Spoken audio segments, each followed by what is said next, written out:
Hello बच्चों, स्वागत है आपका हमारे यूट्यूब चैनल ओम लर्निंग क्लासेस में। तो आज की वीडियो में हम बात करेंगे लेखांकन के चैप्टर 3 जो कि है लेखांकन की अवधारणाएं, प्रथाएं एवं मान्यताओं के बारे में, जिसका आज हम डिस्कस करेंगे पार्ट 3 जो कि है लेखांकन की मान्यताएं। तो मान्यताएं होती क्या हैं? तो लेखांकन की मान्यताओं से आशय ऐसी मान्यताओं से है जो स्वयं सिद्ध हों, अर्थात इनके सही मानने के लिए किन्हीं प्रमाणों की आवश्यकता नहीं रहती। ये मान्यताएं सभी के द्वारा मान्य होती हैं। लेखांकन के सिद्धांत भी इन्हीं मान्यताओं पर आधारित होते हैं।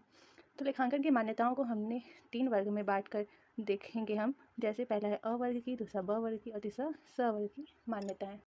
तो पहला है अ वर्ग की मान्यताएं। अ वर्ग की मान्यताओं में सबसे पहला आता है विनिमय, यानी कि लेखांकन के अंतर्गत हम केवल उन्हीं चीज़ों का लेखा कर सकते हैं जिनका कि जो कि सौदों के रूप में घटित हुए। अगर कोई सौदा ही नहीं होगा, कोई विनिमय ही नहीं होगा, तो लेखा भी नहीं किया जा सकता।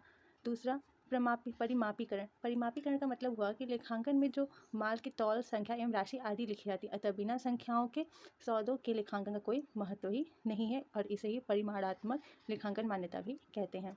तीसरा है हमारा अवधि।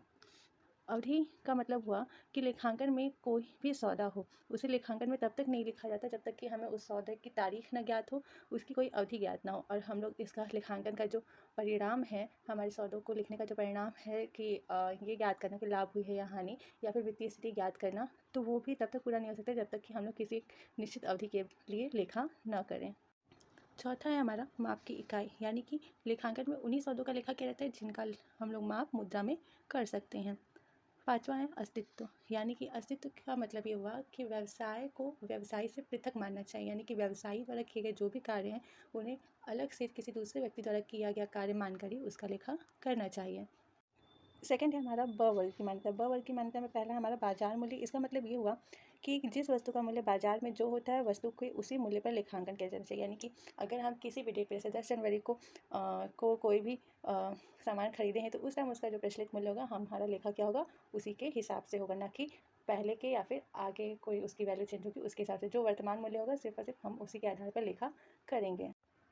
दूसरा हमारा वित्तीय विवरण। वित्तीय विवरण का मतलब क्या हुआ कि वित्तीय विवरणों में वार्षिक विवरणों को आधारभूत मान्यता माने जाते हैं, क्योंकि इन्हीं विवरणों जैसे कि व्यापारिक खाता, लाभ हानि खाता एवं चिट्ठा के आधार पर लेखांकन का जो उद्देश्य है, यानी कि व्यापार की आय और लाभ हानि ज्ञात करने का, उसे हम लोग प्राप्त कर सकते हैं। तीसरा है प्रयोगात्मक।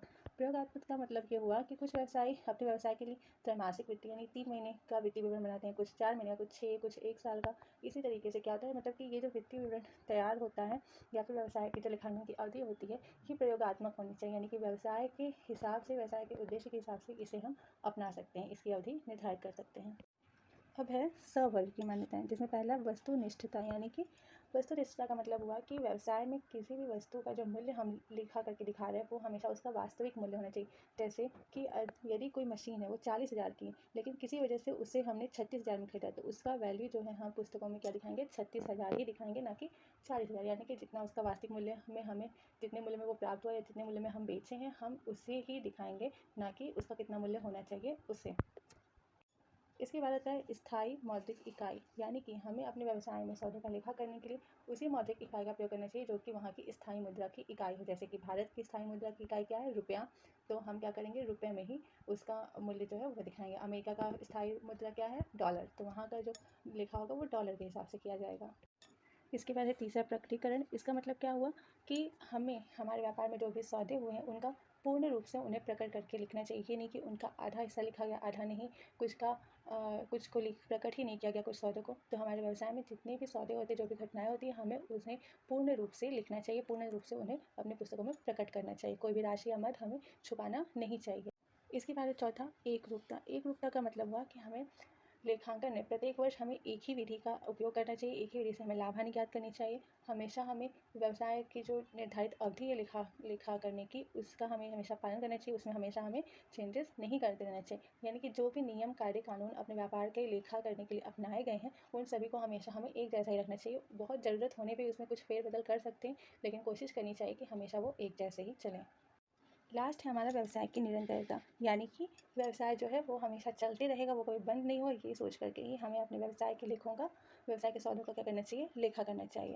अगर हम बात करें लेखांकन की मान्यताओं व सिद्धांतों के तुलनात्मक अध्ययन के बारे में, तो सबसे पहला आता है कि मान्यताओं को सिद्ध करने की आवश्यकता नहीं होती, क्योंकि वे स्वयं सिद्ध होते हैं, पर सिद्धांतों के सत्यापन के लिए प्रमाण देने की आवश्यकता होती है।